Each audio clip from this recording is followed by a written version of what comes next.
ગુજરાતમાં 6 દિવસ ફરી વરસે મેઘરાજા. અમદાવાદથી લઈને સૌરાષ્ટ્રમાં વરસાદની આગાહી. ગુજરાતમાં વરસાદનું આગમન થયું છે ત્યારે રવિવારે રાજ્યનો વિવિધ ભાગોમાં ભારે પવન સાથે વરસાદ પડ્યો હતો.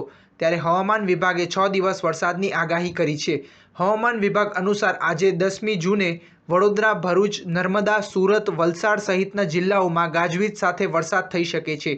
જ્યારે અમદાવાદ, ગાંધીનગર, સાબરકાંઠા સહિતના જિલ્લાઓમાં હળવો વરસાદ વરસી શકે છે. હવામાન વિભાગની આગાહી અનુસાર આજે 10મી જૂને ગીર સોમનાથ, ભાવનગર, અમરેલી, પંચમહાલ અને દાહોદમાં હળવો વરસાદ થઈ શકે છે. જ્યારે વડોદરા, સુરત, વલસાડ, છોટાઉદેપુર, નર્મદા, ડાંગ, ભરૂચ, નવસારી અને તાપીમાં ગાજવીજ સાથે વરસાદની શક્યતા છે. 11મી જૂને ગીર સોમનાથ, ભાવનગર, પંચમહાલ, વલસાડ, દાહોદ, અમરેલી, છોટાઉદેપુર, નવસારી, નર્મદા, સુરત, તાપી અને ડાંગ જિલ્લામાં હળવો વરસાદ થઈ શકે છે. 12મી અને 13મી જૂન સુરત, ભાવનગર, તાપી, અમરેલી, ડાંગ, ગીર સોમનાથ, નવસારી અને વલસાડમાં વરસાદ થઈ શકે છે. આ ઉપરાંત 14મી, 15મી અને 16મી જૂનના રોજ નવસારી, અમરેલી, વલસાડ, ગીર સોમનાથ, ડાંગ, જૂનાગઢ અને તાપીમાં વરસાદ થઈ શકે છે.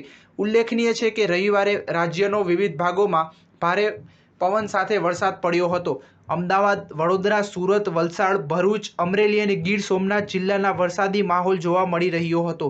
ભરૂચ જિલ્લામાં વાતાવરણમાં અચાનક પલટો આવતા અનેક ગ્રામ્ય વિસ્તારોમાં ભારે પવન સાથે વરસાદ પડ્યો હતો. સ્ટાર ન્યૂઝ 7 હંમેશા સચ્ચાઈની સાથે.